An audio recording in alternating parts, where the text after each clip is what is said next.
పైకి వెళ్ళాక ఈ జీవుణ్ణి యమకింకరులు ఎలాంటి మార్గంలో తీసుకెడతారు? కాస్త గుండెలు చిక్కపట్టుకుని వినండి. బీపీలు షుగర్లో ఉన్నవాళ్ళు మరింత జాగ్రత్తగా ఉండండి. గుండెపోటు ఎప్పటికే 2 సార్లు వచ్చిన వాళ్ళు ఉంటే వెళ్ళి విశ్రాంతి తీసుకోండి. ఎటువంటి భయంకరమైన మార్గంలో పెడతాం మనం చనిపోయిన తర్వాత. ఈలోగే దివ్య జ్ఞానం పొందకపోతే వచ్చే ప్రమాదం ఏమిటంటే, ఆ మార్గం ఎలా ఉంటుంది? క్షుత్ భయంకరమైన ఆకలి ఉంటుంది, అన్నం ఎవడు పెట్టాడు, ఇంత మెతుకు కూడా దొరకదు, దాహం వేస్తుంటుంది, గొంతు ఎండిపోతూ ఉంటుంది. యమకింకర్లు కొడతారు, చుక్క మంచినీళ్ళు ఇవ్వరు. అక్కడ అన్నదానాలు, చలివేంద్రాలు, సత్రాలు ఉండవు.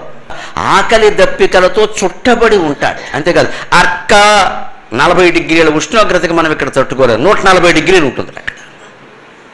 దానికి తట్టుకోవాలి. ఆ ఎండలో నడిపిస్తాడు. నడవరా వేదావా, చేసిన పాపాలు ఏమవుతాయి? దావాగ్ని, మండిపోయేటువంటి దావాగ్ని మధ్యలోంచి నడిపిస్తాడు. అనిలా విపరీతమైన వేడి గాలి, వీటితో తప్పించిపోతూ ఉంటాడు జీవి.